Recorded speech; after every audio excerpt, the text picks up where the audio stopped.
Kate Mead, and joining me in studio this morning is Lynn Hudson. Lynn, thank you so much for joining us this morning. Oh, it's my pleasure, and thank you for inviting me. Lynn, tell us, why did you decide to run for council? Well, I'm a little bit different.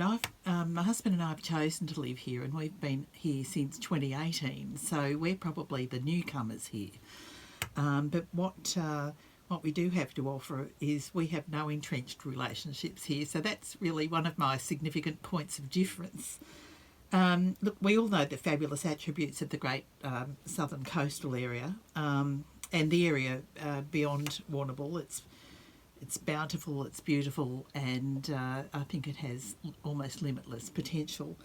One of the primary reasons I did choose to run was I've been genuinely dismayed and disappointed at the reported disharmony amongst many of the councillors. I've attended some of the council meetings and was quite appalled really at the way ratepayers in attendance were treated by the council. From what I observed anyway, I've been somewhat incredulous at the apparent readiness of the council to conduct business in camera or behind closed doors. That to me is somewhat incongruent with why a council should be representing residents and ratepayers. It needs to be open, it needs to be transparent, and as you've probably heard from, I think, just about every new candidate, transparency is a big ticket item, and I certainly share that position. I've also been quite surprised at the very high level of rates here. They're almost equal with that of a CBD area.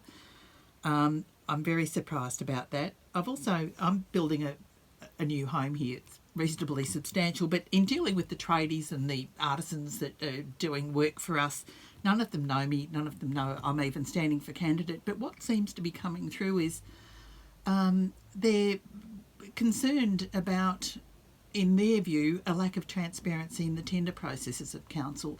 Now, they might be wrong. It might be a misunderstanding. It might be a wrong perception. But if it is a wrong perception, then that's a communication problem with the council. If they are right, well, then that clearly raises other issues, and that's something that I can hopefully assist with. Look, personally, I've been a lawyer since 1981 and held a number of high-level board appointments. Been a consultant on a royal commission, know my way around a balance sheet, can smell a rat from a mile away.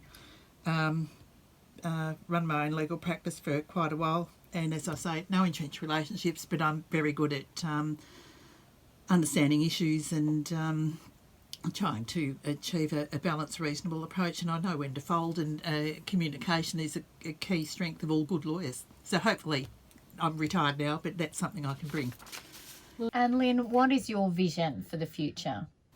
Broad ranging, but one in particular would be to assist Southwest Healthcare to be redeveloped so as to provide the best available healthcare for patients and working conditions for staff.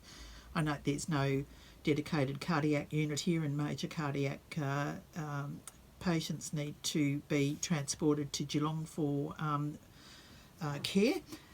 Certainly the next 12 to 24 months will be very challenging given the recession that we are in, and certainly the far-reaching deleterious impact of COVID-19.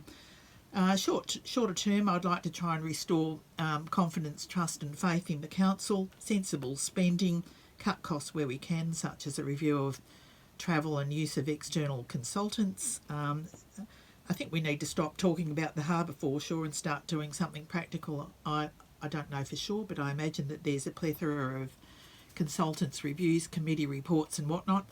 I think with a new group of council we can pick the best ideas out of those reports that have gone before and get things happening. I certainly think disabled access and boat ramps